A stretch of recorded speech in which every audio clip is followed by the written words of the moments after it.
إن الحمد لله نحمده ونستعينه ونستغفره ونعوذ بالله من شرور أنفسنا ومن سيئات أعمالنا من يهده الله فلا مضل له ومن يضلل فلا هادي له ونشهد أن لا إله إلا الله وحده لا شريك له ونشهد أن محمدا عبده ورسوله يا أيها الذين آمنوا اتقوا الله حق تقاته ولا تموتن إلا وأنتم مسلمون يا أيها الناس اتقوا ربكم الذي خلقكم من نفس واحدة وخلق منها زوجها وبث منهما رجالا كثيرا ونساء واتقوا الله الذي تساءلون به والأرحام إن الله كان عليكم رقيبا الذي أرسله بالحق بشيرا ونذيرا وداعيا إلى الله بإذنه وسراجا منيرا فقد قال الله تعالى في كلامه المجيد والفرقانه الحميد أعوذ بالله من الشيطان الرجيم بسم الله الرحمن الرحيم إن الله وملائكته يصلون على النبي يا أيها الذين آمنوا صلوا عليه وسلموا تسليما قال الله تعالى كيف تكفرون بالله وكنتم أمواتا فأحياكم ثم يميتكم ثم يحييكم ثم إليه ترجعون আল্লাহ পাকের দরবারে লাখো কোটি শুকরিয়া আদায় করি যে মহান আল্লাহ সুবহানাহু ওয়া তাআলা আজকে আমাদেরকে 7 দিন পরে আবারও জুমার নামাজ আদায়ের উদ্দেশ্যে পবিত্র মসজিদে উপস্থিত হওয়ার সুযোগ করে দিয়েছেন। এই জন্য আল্লাহ পাকের দরবারে শুকরিয়া জানাই। আমরা সকলেই পড়ি আলহামদুলিল্লাহ। লাখো কোটি দরুদ ও সালাম পেশ করছি বিশ্ব মানবতার মহান শিক্ষক বিশ্বনেতা সাইয়্যিদুল মুরসালিন রাহমাতাল লিল আলামিন মুহাম্মদুর রাসূলুল্লাহ সাল্লাল্লাহু আলাইহি ওয়াসাল্লামের উপরে। সম্মানিত উপস্থিতি, গত জুমার যে বিষয়টি নিয়ে আলোচনা করেছিলাম তার কয়েকটি পয়েন্ট আমি উল্লেখ করেছিলাম যে নফসকে নিয়ন্ত্রণ করার প্রধানতম পদ্ধতি হচ্ছে মনকে কাজ দিয়ে রাখা, ভালো কাজ দিয়ে রাখা। তো ভালো কাজের মধ্যে যে কাজটা প্রথমে ছিল সেটি হচ্ছে ইবাদত। আর ইবাদতটাকে আল্লাহ তাআলা দিন-রাত 24 ঘন্টার মধ্যে ভাগ করে দিয়েছেন যাতে করে 24 ঘন্টায় আমরা মনটাকে কাজ দিয়ে রাখতে পারি। 2 নম্বর পয়েন্ট ছিল জিকির, তিলাওয়াত। 3 নম্বর বিষয় ছিল মনের মধ্যে, অন্তরের মধ্যে যে মুনাফিকি, সেই মুনাফিকিটাকে দূর করা। 4 নম্বরে ছিল তওবা ইস্তিগফার। 5 নম্বর ছিল দুনিয়ার জীবন থেকে পরকালীন জীবনকে প্রাধান্য দেওয়া। এখানে আমরা শেষ করেছিলাম, তাই না? তো আজকে আরেকটি পয়েন্ট, গুরুত্বপূর্ণ একটি পয়েন্ট আমি আলোচনা করব, সেটি হচ্ছে আল্লাহ তাআলার কিছু নিদর্শনাবলী দেখে সেখান থেকে জ্ঞান অর্জন করা এবং আল্লাহ তাআলা সেই নিদর্শনাবলী যদি আমরা চিন্তা ফিকির করি তাহলে অটোমেটিকলি আমাদের মাথা সেই রবের প্রতি নয়ে আসবে। আল্লাহ তাআলার নিদর্শনাবলীর মধ্যে অসংখ্য নিদর্শনাবলী রয়েছে। তো তার মধ্যে সবচেয়ে গুরুত্বপূর্ণ যে নিদর্শন, পৃথিবীতে আসার আগে আমরা কোথায় ছিলাম, আমাদের পরিচয়টা কি, এই কথাটা আল্লাহ রাব্বুল আলামিন কোরআনে কারীমের মধ্যে বলেছেন। সূরা দাহরের মধ্যে আল্লাহ তাআলা বলেছেন হাল আতা আলাল ইনসানি হিনুন মিনাদ দাহরি লাম ইয়াকুন শাইআন মাযকুরা। মানুষের জীবনে কি এমন একটা সময় এসেছিল না যখন সে উল্লেখযোগ্য বস্তু হিসাবে পরিগণিত ছিল না? এই মানুষের কোনো নাম ছিল না, পরিচয় ছিল না, কেউ জানতো না, শুনতো না, বুঝতো না, আমাদের কোনো পরিচয় ছিল না। তাহলে আমরা কোথায় ছিলাম?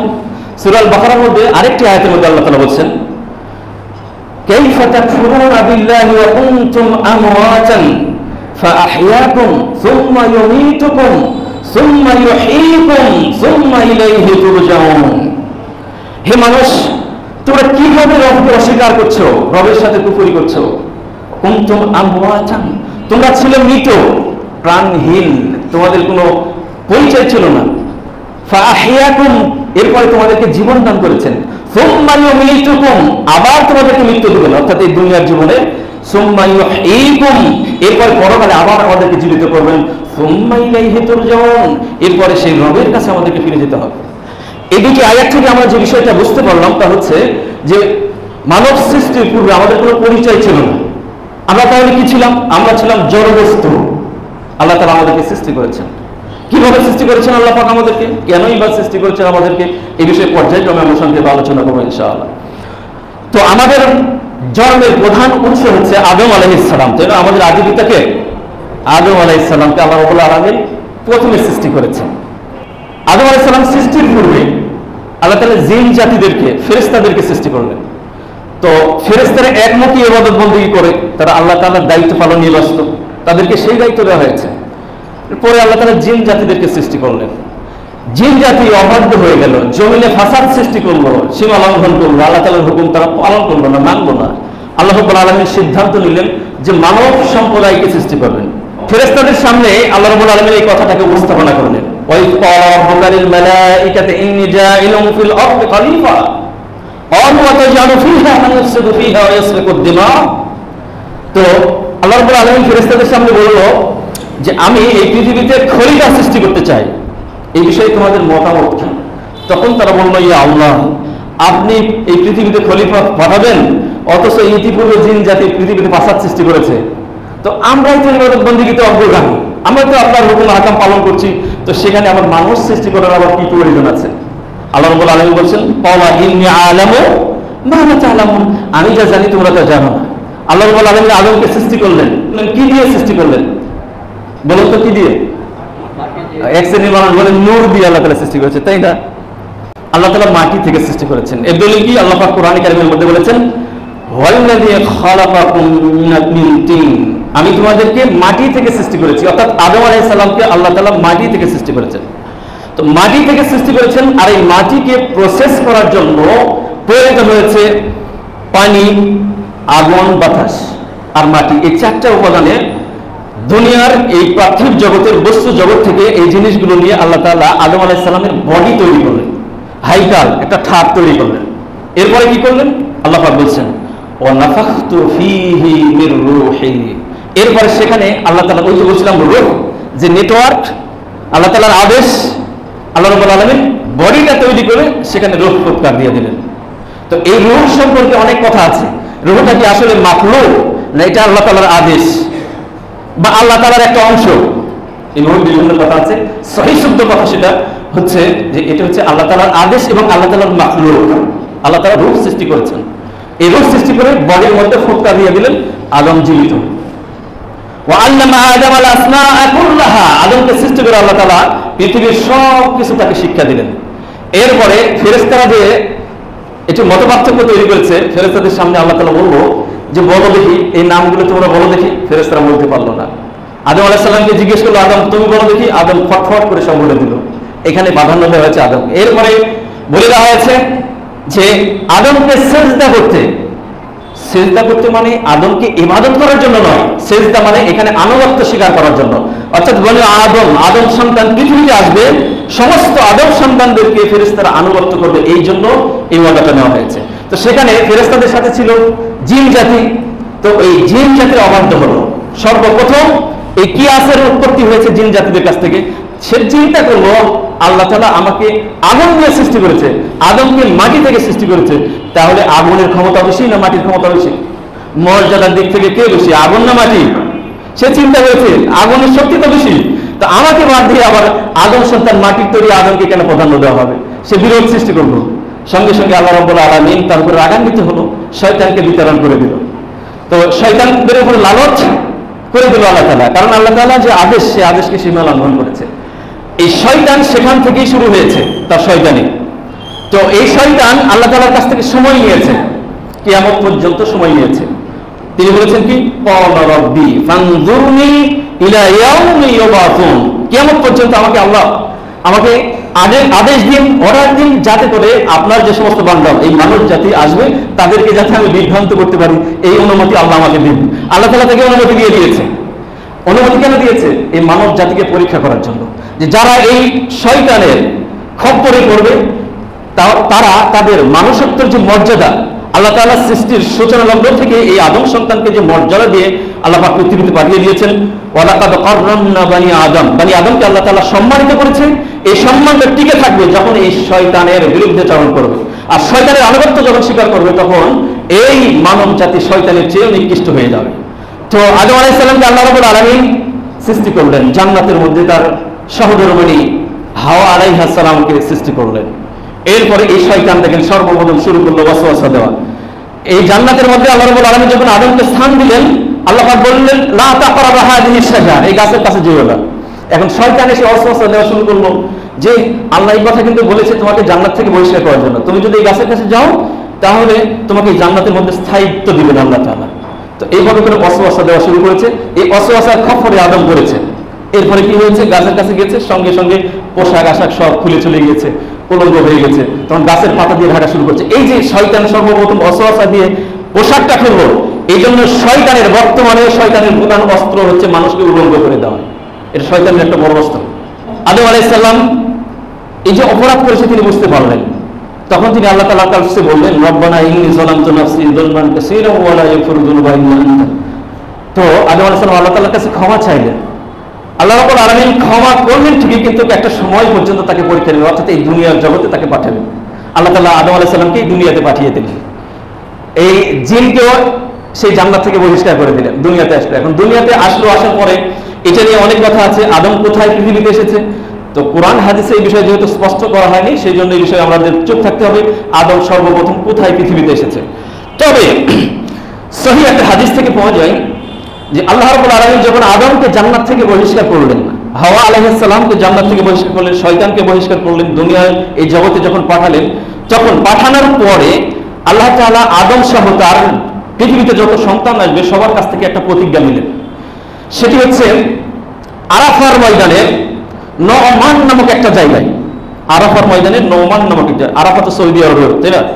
তো সেখানে প্রতিজ্ঞা নিলেন কি? প্রতিজ্ঞা নিলেন এই যে বনি আদমের যত সন্তান পৃথিবীতে আসবে সমস্ত সন্তানদেরকে আল্লাহ রাব্বুল আলামিন সেখানে একত্রিত করলেন। এটা কিভাবে সম্ভব?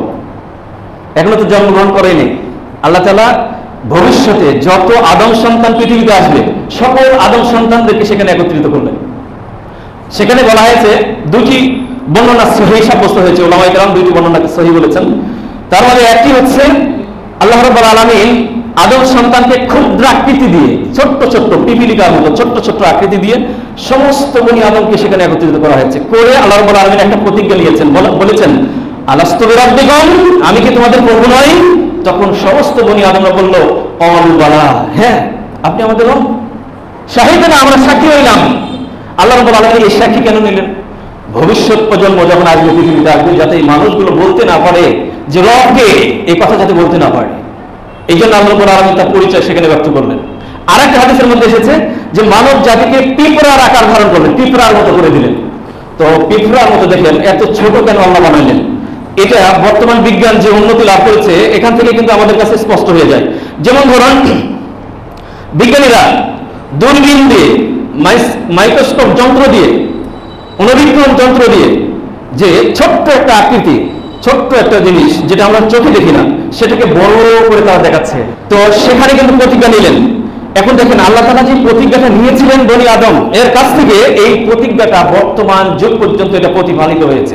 কিভাবে দেখেন, পৃথিবীতে সবচেয়ে স্বৈরাচার অবৈধচারী যে জাতি, সেও কিন্তু রবকে মানে এই প্রতিজ্ঞা নেওয়ার জন্য। সেখানে আল্লাহ তাআলা সকল মানুষকে একত্রিত করেছেন, আল্লাহর রবের পরিচয় দিয়েছেন সেখানে। দেখেন এখনো ধরেন পৃথিবীতে ধর্ম, বিভিন্ন ধর্ম বিভক্ত হয়েছে মানুষ, কিন্তু তারপরে রবকে কিন্তু বিশ্বাস কিন্তু সবাই করে না? ফেরাউন, যে ফেরাউন রব দাবি করেছে, সে খোদা দাবি করেছে, কিন্তু মৃত্যুর শেষ প্রহরে যে তিনি কি বলেছেন জানেন? আমানতু আন্নাহু লা ইলাহা ইল্লাল্লাযী আমানাত বিহি বানু ইসরাঈল ওয়া আনা মিনাল মুসলিমিন। সমুদ্রের মধ্যে যখন ডুবে মরছিল সেই সময়ে তার মুখ থেকে বের হয়েছে, আমি ঈমান আনছি ওই রবের প্রতি যে রবের প্রতি ঈমান এনেছে বনি ইসরাঈলের লোকেরা। আল্লাহ পাক বলেন, আল আন ওয়াকাদ আসাইতা ক্বাবলু কুনতা মিনাল মুফসিদিন, ইতিপূর্বে তুমি সীমা লঙ্ঘন করেছো, সুতরাং এখন তোমার কাছ থেকে এই স্বীকৃতি আর গ্রহণ করা গেল না। আল্লাহ তাআলা গ্রহণ করেন নাই। ফেরাউন দেখেন এত বড় স্বৈরাচার একটা রাষ্ট্রপ্রধান, তিনি রব দাবি করেছেন, এক সময় খোদা দাবি করেছে, সেও কিন্তু শেষ পর্যায়ে স্বীকার করেছে রব একজন আছে। আরবের মুশরিকরা, কাফের মুশরিক যারা ছিল, এই মুশরিকরাও কিন্তু রবকে স্বীকার করত। উলুহিয়ার ব্যাপারে তাদের প্রশ্ন ছিল, উলুহিয়ার সাথে আল্লাহ এক, তার সাথে শিরিক করত, কিন্তু রব যে একজন আছে এটা কিন্তু বিশ্বাস করে, তারাও বিশ্বাস করে। পৃথিবীতে এমন কোনো মানুষ নেই যে রবকে বিশ্বাস করে না।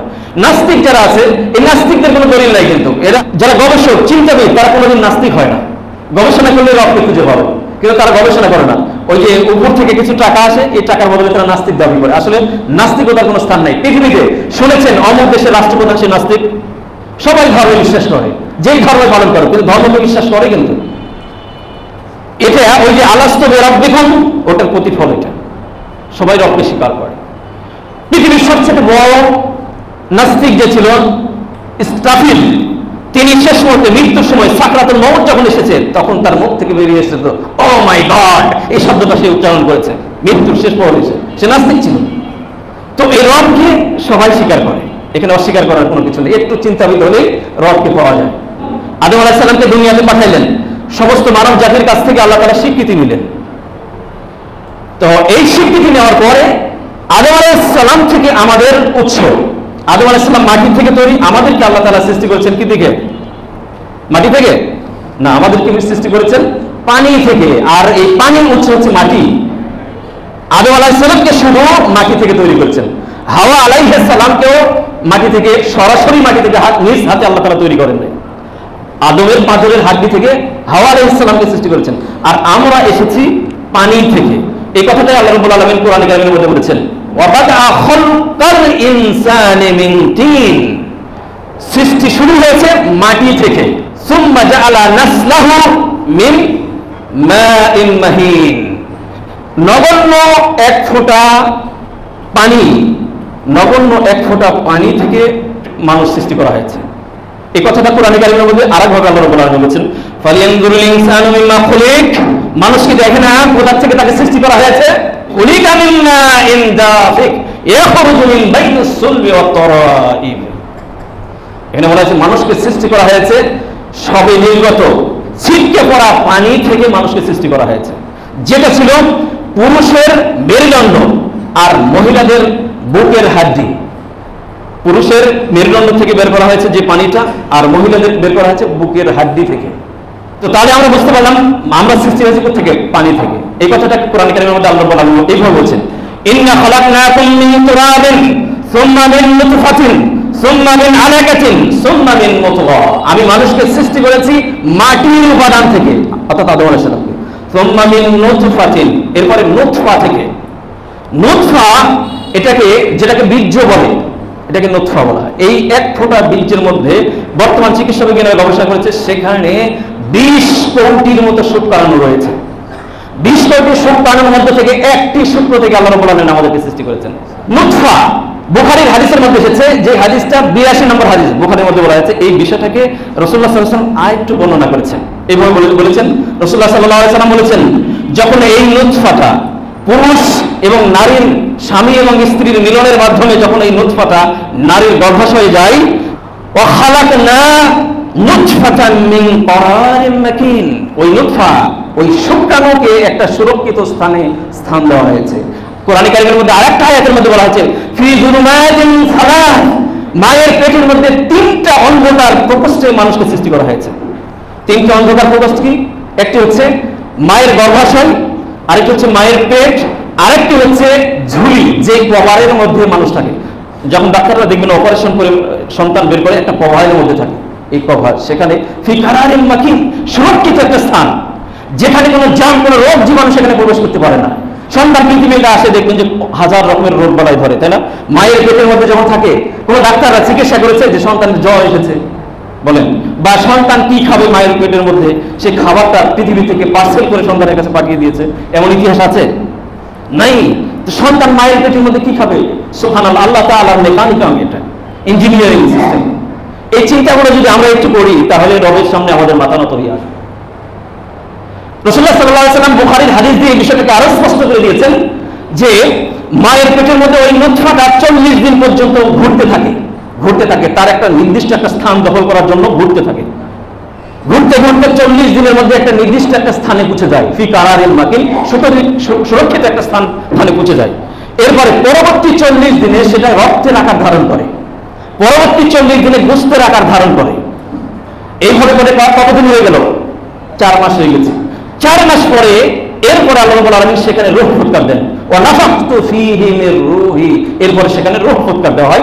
রূহ যখন এসে গেল, ওই যে নেটওয়ার্কটা যখন এসে গেল, তখন সন্তান জীবিত হয়ে গেল মায়ের পেটের মধ্যে। এর আগ পর্যন্ত তার জীবন ছিল না, সে এখন জীবন ফিরে পেল। এখন যখন জীবন এসেছে, এই সন্তানের খাবারের প্রয়োজন আছে। সন্তান কি খাবে মায়ের পেটের মধ্যে? সেখানে আল্লাহ রাব্বুল আলামিন খাবারের বন্দোবস্ত করে দিয়েছেন। মা যে খাবারগুলো খায়, কার্বোহাইড্রেট জাতীয় খাবার, যে খাবার খেলে মানব দেহের রক্ত পয়দা হয়, এই রক্ত আর মায়ের নাভির সাথে, সন্তানের এক নাভির সাথে কানেকশন করে দেওয়া হয়েছে, অর্থাৎ নারী দেওয়া হয়েছে, একটা তার সেখানে দেওয়া হয়েছে। মা কার্বোহাইড্রেট খাবার খাওয়ার পরে যে রক্ত তৈরি হয়, ওই রক্ত দিয়ে ওই সন্তানকে আল্লাহ রাব্বুল আলামিন মায়ের পেটের মধ্যে আস্তে আস্তে করে বড় করে। আল্লাহ রাব্বুল আলামিন বলেছেন ইন্না খালাকনাকুম মিন তুরাবিন সুম্মা মিন নুতফাতিন, এই নুতফাটাকে ডেভেলপ করে আলাকার পর্যায়ে নিয়ে গেছেন আল্লাহ রাব্বুল আলামিন। সুম্মা মিন আলাকাতিন, এরপর সেটা হচ্ছে একটা রক্ত পিণ্ডের আকার ধারণ করেছে। সুম্মা মিন মুদগা, এই আলাকাটা ডেভেলপ করে মুদগার পর্যায়ে চলে গেছে, সেটা রক্ত গোশতের টুকরা হয়ে গেছে। এই গোশতের টুকরা ডেভেলপ করে সেখানে রগের তৈরি হয়েছে, রগ অস্থির তৈরি হয়েছে। এই কথাটাই আল্লাহ রাব্বুল আলামিন বলছেন ফাখালাকনা মুদগাতান ইজামা, এই মুদগাটাকে ইজামায় পরিণত করে দেওয়া হয়েছে। এরপরে কি করা হয়েছে ফাকাসাউনা ইযানান লাহমা, এরপরে ওই ইজামকে, ওই অস্থিকে গোশত দিয়ে ঢেকে দেওয়া হয়েছে।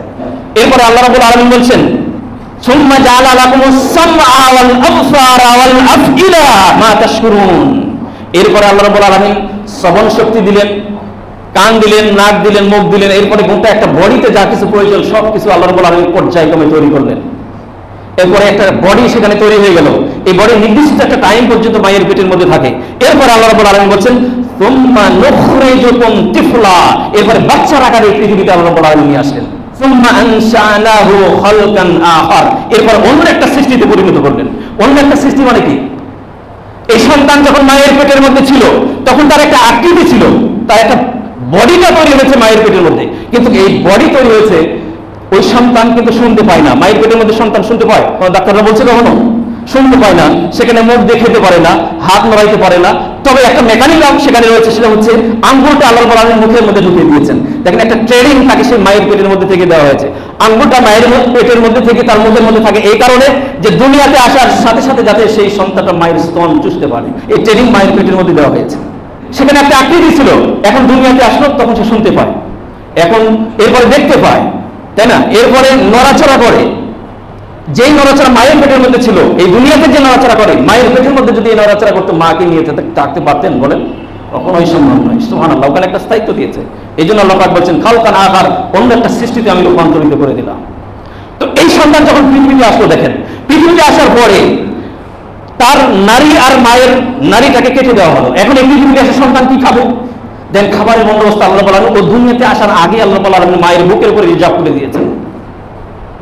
এখন এই সন্তান এত দুর্বল করে আল্লাহ রাব্বুল আলামিন মানুষকে সৃষ্টি করেছেন। খুলিকাল ইনসানু দাঈফা, মানুষকে সবচেয়ে দুর্বল করে সৃষ্টি করা হয়েছে। পশু পাখি যখন জন্মগ্রহণ করে দেখবেন যে একটু পরে সে দৌড় দেয়, উঠে দৌড় দেয়। ন্যাশনাল জিওগ্রাফিতে আমরা দেখি না, দেখবেন যে ওই পশুর পেট থেকে যখন বাচ্চা করেছে একটু পরে দিছে দৌড়, তাই না? ওইভাবে তারা বেড়ে ওঠে। কিন্তু মানব সন্তান কিন্তু ওইভাবে বেড়ে ওঠে না, দুর্বল করে আল্লাহ রাব্বুল আলামিন বলছেন। এই জন্য আল্লাহ পাক বলছেন খুলিকাল ইনসানু দাঈফা, দুর্বল করে মানুষকে সৃষ্টি করা হয়েছে। দুর্বল, এত বেশি দুর্বল। তো এই দুর্বল শরীর কার্বোহাইড্রেট জাতীয় মোটা খাবার যখন আমরা দেবো তখন সে খেতে পারবে না। তার জন্য প্রয়োজন কি? নরম খাবার। আল্লাহ রাব্বুল আলামিন মায়ের বুকের উপরে সেই নরম খাবারগুলো রিজার্ভ করে দিয়েছেন, তরল খাবার। এই মায়ের বুকের ভিতরে দেখেন ডাক্তাররা, চিকিৎসা বিজ্ঞানীরা বলছে মায়ের বুকের উপরে যে দুধ আল্লাহ রাব্বুল আলামিন দিয়েছেন সেটার মধ্যে রয়েছে ভিটামিন রয়েছে, ক্যালসিয়াম রয়েছে, পটাশিয়াম রয়েছে, ম্যাগনেসিয়াম রয়েছে, যা যা প্রয়োজন মানব দেহের জন্য, ছোট্ট শিশুকে বেড়ে ওঠার জন্য সবকিছু আল্লাহ রাব্বুল আলামিন ওই দুধের মধ্যে আল্লাহ পাক দিয়ে দিয়েছেন। তো এই সৃষ্টি নিয়ে আমরা কতটুকু গবেষণা করেছি, চিন্তা ফিকির করেছি। এই জন্য আপনি যদি নাফসুল আম্মারাকে, প্রবৃত্তিকে যদি আপনি পরিবর্তন করে দিতে চান, আল্লাহ তাআলার এই সৃষ্টি জগৎ নিয়ে একটু চিন্তা ভাবনা করতে হবে, তাহলে আমাদের মাথা নত হয়ে আসবে ওই রবের প্রতি। আরো দেখেন আল্লাহ রাব্বুল আলামিন আমাদেরকে সৃষ্টি করলেন, এই যে দেখেন আল্লাহ রাব্বুল আলামিন আমাদেরকে ব্রেন দিলেন। এই ব্রেনটা সূক্ষ্ম সুতা, এত চিকন ব্রেনটা। এই ব্রেন মস্তিষ্কের মধ্যে আল্লাহ রাব্বুল আলামিন মগজটি দিয়েছে। মগজটি আমরা দেখছি না, মগজটা শক্ত না নরম? নরম।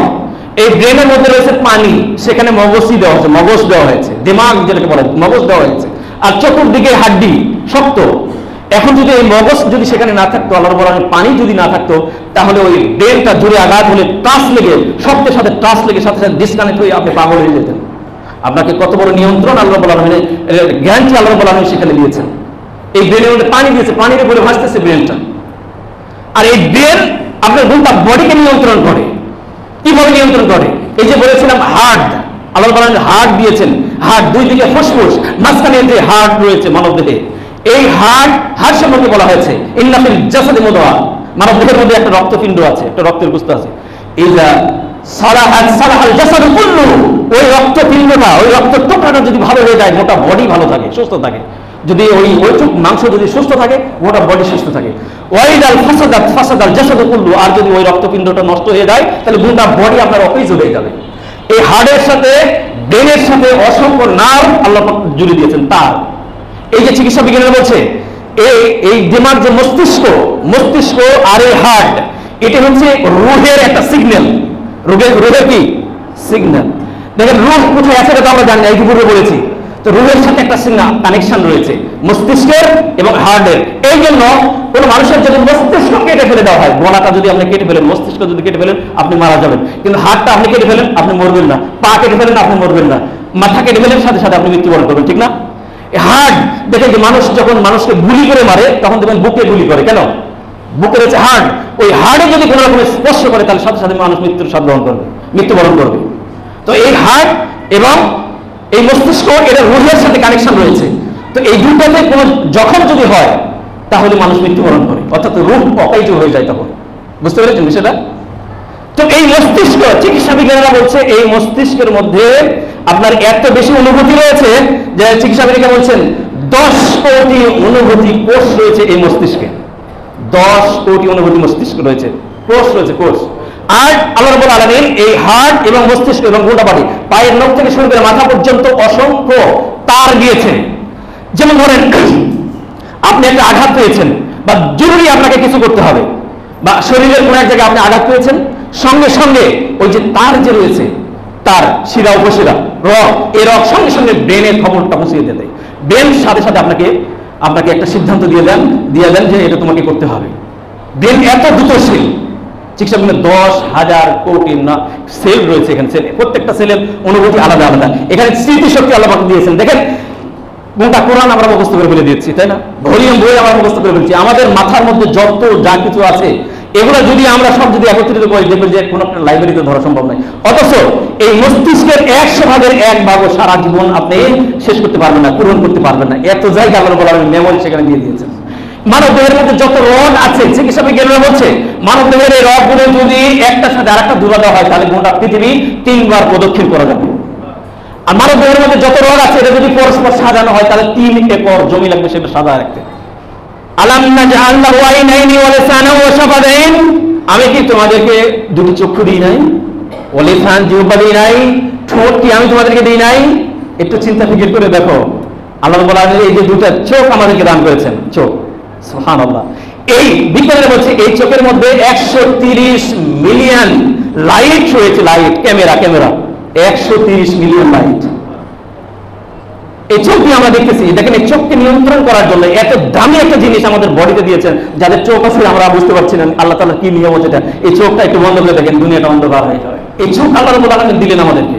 এই চোখকে নিয়ন্ত্রণ করার জন্য দেখেন এই চোখে অসংখ্য ময়লা এসে জমে, তাই না? ময়লা পড়ে না? এই যে আমরা এখানে আছি কিন্তু এখানে দেখবেন যে গোটাটাই ময়লা পড়ে। আমরা যদি অনুবীক্ষণ যন্ত্র যদি দেখি এত ময়লা, একটা আবর্জনার মধ্যে আমরা অবস্থান গ্রহণ করছি। এবং এই আবর্জনাগুলো আমাদের চোখে হিট করছে। তো এই আবর্জনাকে নিয়ন্ত্রণ করার জন্য এই চোখের মধ্যে একটা মেডিসিন আল্লাহ পাক দিয়েছেন। দেখেন চোখের মধ্যে মনির সাথে দেখুন পানির উপরে মনিটা ভাসতেছে, তাই না? এখানে একটা মেডিসিন রয়েছে যে মেডিসিন প্রতি মুহূর্তে চোখটাকে ক্লিন করে দিচ্ছে। জিহ্বা দিয়েছেন, এই জিহ্বার মধ্যে যে স্বাদ আমরা নিই, এক একটা জিনিসের স্বাদ এক এক রকম, তাই না?